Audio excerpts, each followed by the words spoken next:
En mi reloj ya son las 10:13. Así que buenos días. No sé si la asistencia parecería que estará hoy un poquito más limitada. Ya, ahí ya. ¿Se escucha? Sí, escucho. Gracias. No sé si sea procedente. Parece que no es procedente pasar lista porque por lo visto solo tengo un grupo. El grupo del seminario no se ha conectado todavía. Y de ustedes parecería que no están todos. Bien, no sé, entonces pasamos la lista en un segundo momento. Siempre empezamos nuestra reflexión convocando la autoridad, la asistencia, la fuerza del Espíritu Santo, para que sea Él y no nuestra fuerza la que lleve a cabo esta empresa. Que comenzamos en el nombre del Padre, y del Hijo, y del Espíritu Santo. Amén. Padre nuestro que estás en los cielos, santificado seas tu nombre, venga a nosotros tu reino, hágase tu voluntad en la tierra como en el cielo.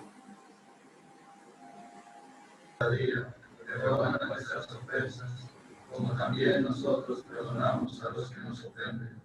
No nos dejes caer en la tentación y líbranos del mal. Amén. Dios te salve María, llena eres de gracia, el Señor es contigo. Bendita eres entre todas las mujeres y bendito es el fruto de tu vientre Jesús. Santa María, Madre de Dios, ruega por nosotros pecadores, ahora y en la hora de nuestra muerte. Amén. Gloria al Padre y al Hijo y al Espíritu Santo. Como era en el principio, ahora y siempre, por los siglos de los siglos. Amén. En el nombre del Padre y del Hijo y del Espíritu Santo. Amén. Bueno, la primera lectura de hoy encontramos una de estas frases de Pablo fuerte de frente a un mal comportamiento dentro de la comunidad, dentro del grupo de los Corintios. Dentro de esa comunidad aparece un señor, un joven que tiene relaciones sexuales con su, con su madrastra, ¿no? Entonces, ahí hay un doble problema. Una cosa es el problema de la debilidad y de la dependencia, que es el misterio de iniquidad del cual sufrimos todos. Otra cosa es la celebración de la comunidad. Ahí es donde está, entiendo yo, la raíz del problema de la lectura de hoy. Jesucristo se enfrenta a la comunidad que está en contra de que Él haga una curación. Y Pablo se enfrenta a la comunidad que está celebrando como si fuera bueno, como si fuera un éxito, el que un joven se tire a su madrastra. Entonces, San Pablo utiliza aquí un lenguaje fuerte. Saben que un poco de levadura fermenta toda la masa. Eso contamina el corazón de los demás. Ese orgullo que tienen ustedes. Deberían, todo lo contrario, vestirse de luto. Es comenzar a llorar como si alguien se hubiera muerto. Y pedirle a Dios que salga rápido de la comunidad.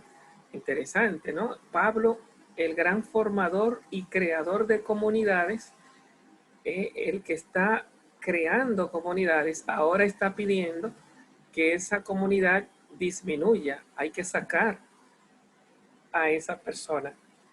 Y dice, ya yo he tomado una decisión en nombre del Señor Jesús. Y tomen ustedes la decisión como si yo estuviera allí sentado con ustedes. Ya se lo tengo entregado al diablo. Aunque no suene fuerte esa frase, entregar al diablo no es condenar en San Pablo, porque fíjense que San Pablo dice, quedará destrozado en la carne, pero así curará el espíritu. El que condena no quiere curar, ni rescatar, ni salvar. El que condena es que se lo lleve el diablo y que desaparezca. Pero en la prédica de San Pablo, esta condena no es una condena, es un castigo que implica redención para que el día del Señor encuentre salvación. lo cual indica que el diablo del que nos habla San Pablo como entrega obedece un poco a eso que la iglesia entiende como diablo, división interna. ¿Qué significa eso? La palabra diablo viene de dos voces dentro de ti, el corazón dividido. Entonces, si la comunidad te acepta tus pecados, wow, Martín, te está tirando a tu madrastra, entonces la comunidad, en lugar de ayudarme a dividir el corazón, lo que me tiene es un corazón unido a la comunidad. Y la comunidad se hace cómplice de mi pecado. Pero si la comunidad se me pone en contra, eso está mal, Martín, lo que tú estás haciendo. Incluso si yo sigo con eso, me sacan de la comunidad, entonces me están entregando al diablo. ¿Qué significa esto? No tengo el apoyo, no tengo la dadita de mano. Wow, Martín, muy bien. Entro en el conflicto, entro en la división, entro en el conflicto que me traen los demás, que me traen los hermanos. Bueno, esto es un trabajo del profeta, esto es un trabajo de Cristo, que dice que está permitido en sábado, hacer el bien o hacer el mal, salvar una vida o dejar que se pierda. Entonces, Jesucristo entra como profeta y denuncia. Así está la primera lectura del domingo. Te hago atalaya para que denuncie el mal. Y está también el Evangelio del domingo que habla de la corrección fraterna. Tenemos que salir al encuentro del hermano con nuestra vida y con nuestro ejemplo y hacerle consciente con el método de Cristo, llamarlo a sola, que no lo oiga nadie para que no se ofenda. Después buscar un hermano si sigue con el problema. Y por último, denúncialo a la comunidad y suéltalo. Tú no tienes que convertir a nadie. Tenlo como un publicano o un pecador. Entonces tú no tienes que matar a nadie. Pero si está afectando a la comunidad, llega un momento en que hay que tomar decisiones y sacarlo de la comunidad. ¿Para qué? Para que la comunidad no se contamine. Entonces eso significa estar entregado al diablo, estar en conflicto interno, con espera de redención, con necesidad de salir de ese problema interno. Bueno, que Dios nos ayude a no estar nosotros salvando dentro de nuestros corazones, acariciando pequeños demonios, pequeños deseos, malos sentimientos, que nos ayude a no estar felicitando las cosas malas que hacen nuestros compañeros sacerdotes, obispos o hermanos nuestros de comunidad. El mal es para denunciarlo, no para aplaudirlo. El mal es para ponernos de frente, que caruces de frente a él. Eso está mal, eso está mal. Que Dios sea bendito. Bien, reiniciando entonces nuestra clase. Comenzamos la clase pasada estableciendo una diferencia entre lo que era el ser como ente. Primero, el ser como una realidad análoga que se entiende de muchas maneras, pero que entre las muchas maneras hablábamos del ser como ente, que era como esa totalidad, ese ser que es cada cuerpo, cada elemento que encontramos en este mundo. Y le dábamos el nombre de ente, el ser como ente. No vamos a salir de ese tema, pero digamos, poníamos el énfasis en lo que se llama la entitatividad del ser.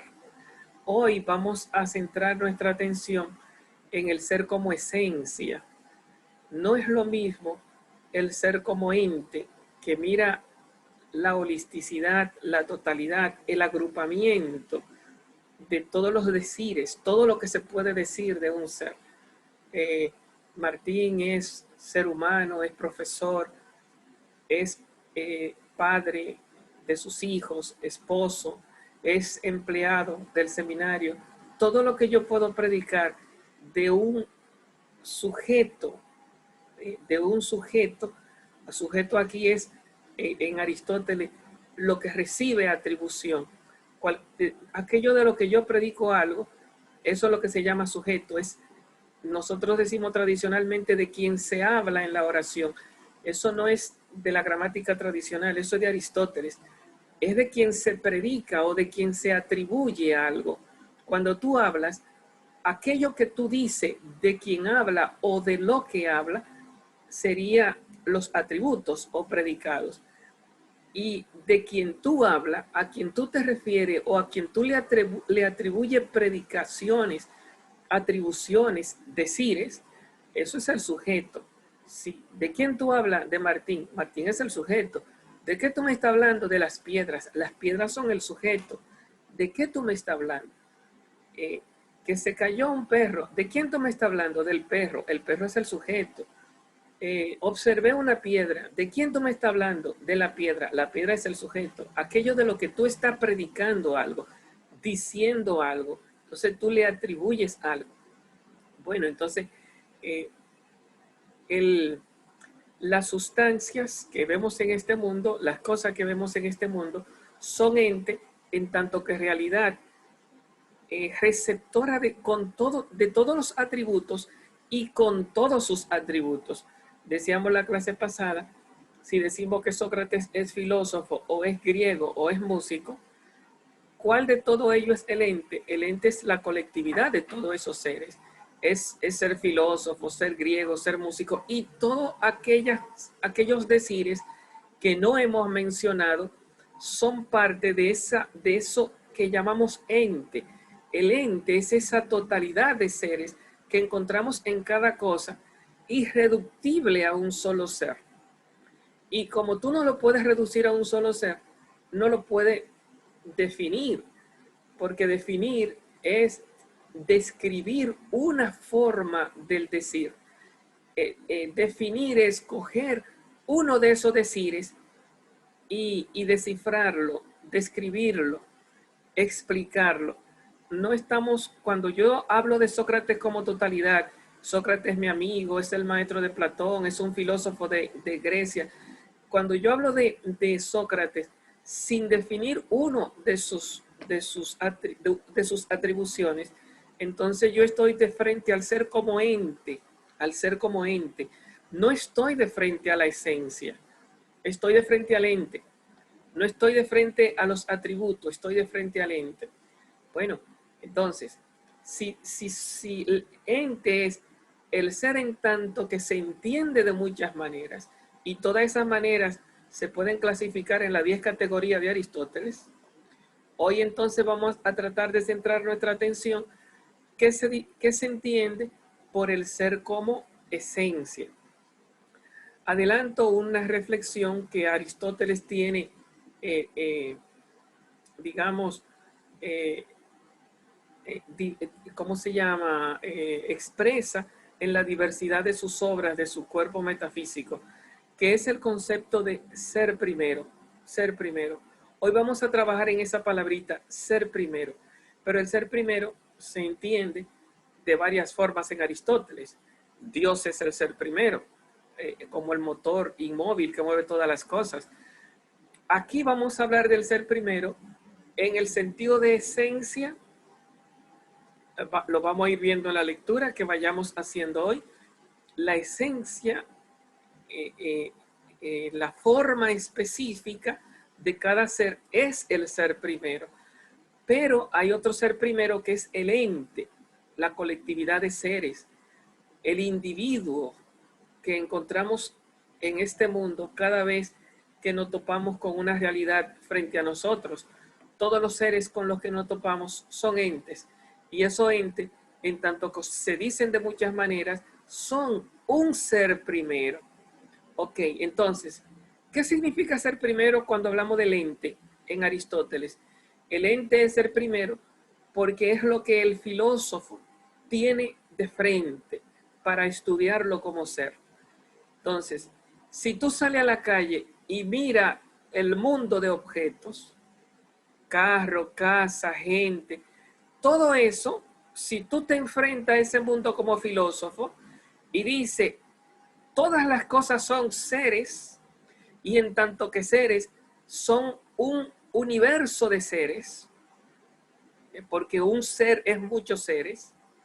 Entonces, al tú tratar de mirar filosóficamente este mundo, esos seres son un ser primero. ¿Qué es primero? Es el objeto de la filosofía primera. ¿Qué es la filosofía primera? Es la metafísica que se pregunta por el ser de los seres en tanto que seres. ¿Qué es un ser en tanto que ser? Entonces, la metafísica intenta algo que no se puede hacer, pero por lo menos Aristóteles le dice eso, la ciencia que buscamos constantemente. Es como tú situarte ante el mundo y querer hacer una ciencia, y así como los químicos encuentran la química de todos los seres químicos, y la matemática encuentra lo matemático de todos los seres matemáticos, ¿qué es lo que hay de ser en todos los seres en tanto que ente? Eso es imposible uno poder encontrarlo, porque cuando uno lo vamos a encontrar, lo que encontramos en un ser es una diversidad de seres. Lo que encontramos es que el ser, que es cada uno de esos seres que tiene la filosofía primera, lo que tú encuentras cuando sale al mundo, los seres que están frente a ti, cuando tú fija la atención, todos esos seres son seres primero, en tanto que son ser en tanto que ser. Y tú te preguntas, ¿cuál es la identidad de Sócrates en tanto que Sócrates? Del profesor Martín en tanto que el profesor Martín. De mi compañero de clase en tanto que Pedro o en tanto que Juan. ¿Cuál es la identidad de un árbol? En tanto, no que árbol, porque árbol es un término universal, que me habla de todos los árboles, es un término esencial, sino en tanto que este árbol y ningún otro. Porque cada ser de este mundo tiene su independencia, su autonomía, su ser absoluto, su ser único e irrepetible, como tanto dice el existencialismo y la filosofía de hoy. Cada ser es único e irrepetible. Y cuando tú te enfrentas así con esa irrepetibilidad, unicidad, esa dimensión de absolutez de cada ser, entonces estamos de frente a lo que se llama filosofía primera. El ser primero es cada ser en tanto que indescifrable a nivel del lenguaje, incontenible en una definición, inatrapable, porque por su dinamicidad. Cuando tú, si se diera el caso, dijera lo que es un ser, ya se te escapara porque está cambiando, está evolucionando, está resurgiendo y muriendo, y por lo tanto no es el mismo ser que tú dices, sino que es otro ser. Por lo tanto, si lo dices, tiene que decirlo en sentido de misterio, de aporía, de desconocimiento. Y si llega a decirlo de forma definida, lo cierras. Y si lo cierras, ya no es el ser, ser primero, sino el ser que está en tu mente. Entonces ya se te escapó la realidad. El ser primero es aquel que no se puede decir, y hay que decirlo respetando su diversidad, respetando su misterio, respetando su cambio interno y constante. Bueno, parecería ser que estoy diciendo muchas cosas, pero al final lo que estoy diciendo es una sola cosa, que el ser es el problema de la filosofía, y vamos a estar manejando ese lenguaje. Recuerden que aquí el lenguaje es como una especie de método para acercarnos al ser, y no es que yo estoy en confusión, ni que yo no sé lo que estoy diciendo, es que lo que estoy diciendo no se puede decir, sino que hay que irlo diciendo y usted lo va viendo, si es que logra verlo, a través de lo que yo estoy diciendo o a través de lo que usted lee en los metafísicos. Si usted no logra verlo, se queda en la confusión, creyendo que los filósofos no saben lo que están diciendo. Y usted se pregunta, como, qué sé yo, el primero digamos, subversivo, que se expresó así, además de Rudolf Carnap, antes que él, Francis Bacon, que los filósofos no se ponen de acuerdo, viven discutiendo y nunca llegan.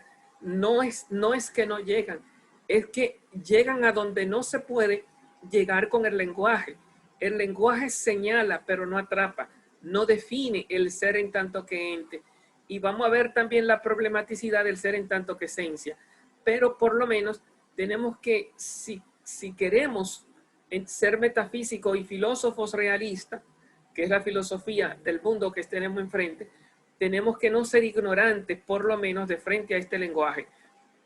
Los seres que están en este mundo, en tanto que ente, no se pueden decir. ¿Por qué? Porque son muchas cosas, son muchos seres. Y no son un ser, sí, son un ser, pero un ser en evolución, en cambio, en otras formas constantes de decires que son verdaderas y que son inagotables. Entonces ese ser es inatrapable. Y a ese ser, que es la ciencia metafísica, que Aristóteles le llamaba la ciencia que buscamos, que Aristóteles le llamaba la filosofía primera, tiene un ser primero. ¿Cuál ser? El ser particular, que son los individuos, no los perros, sino cada perro, Bobby, Bocanegra, no los seminaristas, sino cada seminarista, Pedro, Juan, Luis, no los griegos, sino cada griego, Sócrates, Aristóteles. Entonces, Sócrates en tanto que Sócrates, ese es el tema del filósofo, de la filosofía primera. El profesor Martín en tanto que martinidad, ese es el tema de la filosofía primera, pero eso es imposible. Tú no puedes definir la martinidad de Martín, ni la socraticidad de Sócrates. Aún decirlo, tú estás diciendo disparate porque tú lo que estás utilizando es un nombre, no una definición. Tú no puedes encontrar la noción, la socratinia de Sócrates. Defíneme la socratinia de Sócrates. Lo mejor que puede decir es hombre. Sócrates es un hombre, como cuando dice de Bobbio Bocanegra. ¿Qué es Bobbio Bocanegra? Lo mejor que puede decir es un animal, como cuando dice de un seminarista, ¿qué es de un seminarista? Digamos de Pedro, la pedridad de Pedro. Tú dices, un seminarista, pero son de las cosas mejores que puedes decir, pero cuando tú dices hombre, o dices seminarista, o dice animal, o dice perro, entraste en el mundo de los universales, abandonaste el ente en tanto que ente. Si dice, ¿quién es Sócrates? Y tú dices, un hombre, ahora lo que hay que definir no es a Sócrates, sino al hombre. Y entraste en el universal, porque hay otros hombres, Sócrates no es el único hombre. Por lo tanto, ya no me va a definir al ser primero, al ente, sino que me va a definir la esencia, que es, visto desde esta primera reflexión, un ser segundo, entendido como ente segundo, entidad segunda. Hay muchos filósofos que no están de acuerdo, pero algunos libros que traducen Aristóteles, especialmente el libro de la categoría, están utilizando el término entidad primera y entidad segunda, sustituyendo los términos de antes, que era sustancia primera y sustancia segunda. Otra forma de decir quién es el ente primero o el ser primero, al que le llamamos ente, es Pedro en tanto que Pedro, Juan en tanto que Juan, Martín en tanto que Martín. Esta mesa en tanto que esta mesa, lo cual significa que no estamos hablando de la mesa en sentido genérico, la mesa en sentido universal, sino de la mesa en sentido individual. Bien.